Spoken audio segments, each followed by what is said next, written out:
SAA flight has left for Brussels in Belgium to fetch South Africa's next batch of Johnson & Johnson coronavirus vaccines. The plane finally took off last night. It had been scheduled to fly out on Sunday, but was unable to due to risk measures not being up to global aviation standards. This will be the second batch of 80,000 doses to reach the country. South African health authorities have discovered this vaccine is effective against the local variant of COVID-19. For more on this, I'm joined by Noni Mashika. She's the Deputy Director General for Aviation at the Department of Public Enterprise. Very good morning to you. Tell us about the flight, what's involved, what was behind the delay.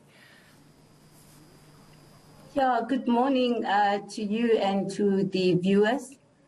Yesterday, it was a very proud moment for us. We have the A340-600 aircraft that took off from OR Tambo to Brussels to go and fetch the 40,000 doses of vaccines.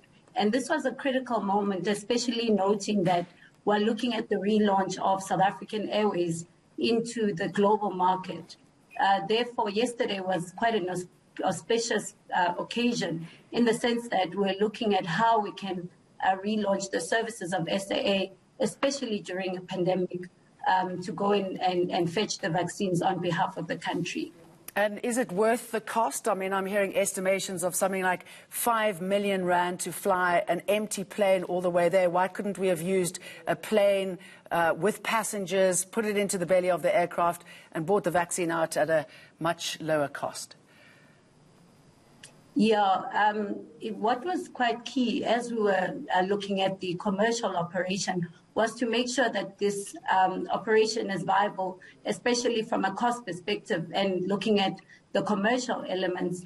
We have taken that into account, and we were flying some cargo out on this aircraft and even on the return leg. So from a cost perspective, we have taken those issues into account to make sure that it is commercially viable. We're not just flying the vaccines, but also what was quite imperative was looking at the cost of the lives of our people and making sure that we're able to bring those vaccines back to make sure that the rollout phase does happen within the country. Sorry, I just want to stick with that a little bit longer. So what is the ultimate cost? It would be good to get figures. I mean, obviously, everyone wants lives saved, but I'm just wondering, you know, that sort of cost, how many more vaccines could have been bought, possibly, in another commercial flight? Yeah, so as you may be aware, we do operate in a competitive environment. And of course, there are confidentiality clauses between ourselves as the department together with SAA and the customer within which we have actually contracted. Therefore, we're not at liberty to actually divulge the cost at this point in time. But I can best assure you that we took that into account, not only from a commercial viability perspective, but also juxtaposing the cost to the lives of the people. Noni, referring to the budget speech yesterday, nothing was said about how much money is likely to head SAA's way. We know that money will be heading in your direction. Any idea how much and when? I think at this point in time, the critical issue to note with regards to the budget is that government had allocated the 10.5 billion rand, which was the first allocation towards the restructuring of SAA.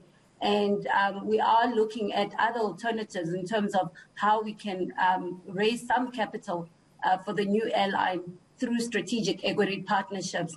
And I think at this point in time, government was quite clear that we will not be providing any further funding to South African Airways, despite the funding that has been provided at this point in time. Therefore, we do anticipate that the funding that was applied for initially through the budget appropriation processes will be allocated accordingly.